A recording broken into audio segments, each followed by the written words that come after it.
हाय friends, नमस्कार। Welcome back to my channel लेली wonder. आज मु आपण मानक पई मसाला पास्ता व मसाला मैक्रोनी रेसिपी नहीं आसी।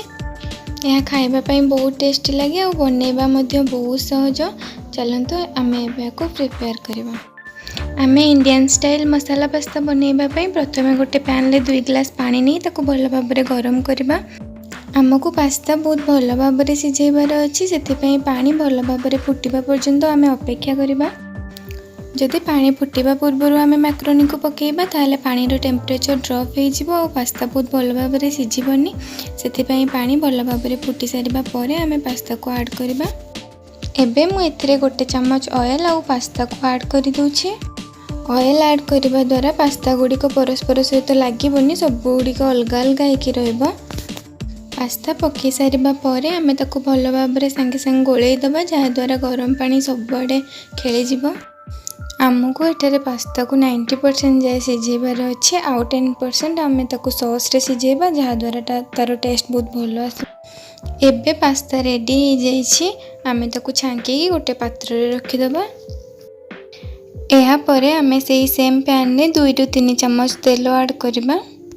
तेल भल भाव में गरम हो सारा पर गोटे पिंच कटा अदा 7 ରୁ 8 कोला कटा रसुण 2 ରୁ 3ଟି कंचा लंका को काटी आम से पकई भल भाव में भाजी नवा। एबे 2टी मीडियम साइज रो कटा पियाज ऐड करवा। पियाज को गोटे मिनिट भाजी सारा पर आम काटिकी रखिथिबा गाजर को ऐड करवा।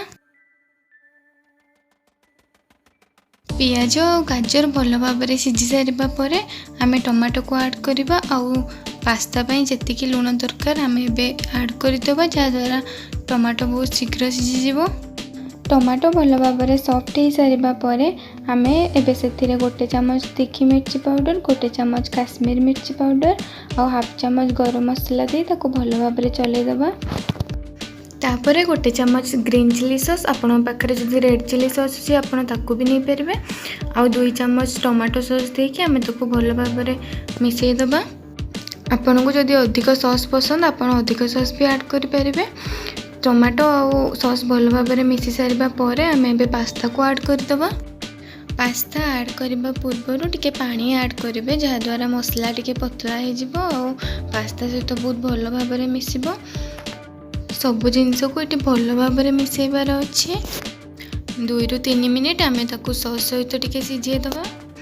तापर हाफ चम्मच गोलमर्च पाउडर और हाफ चम्मच चाउमीन मसला देके आम ताको भल भाव में मिसई नबा।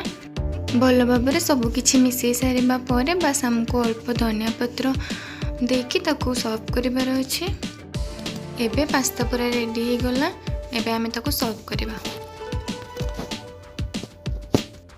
आशा करुँची मोर ये रेसिपी आपण मानक पसंद आसीथिबो। जदि पसंद आसीची ताले मोर वीडियो को लाइक शेयर करंतु एवं मो चैनल को सब्सक्राइब करी पाखरे थिबा बेल आइकन को क्लिक करि दियंतु जहाद्वारा मोर अपलोड समस्त वीडियो आपण माने पाई परिबे।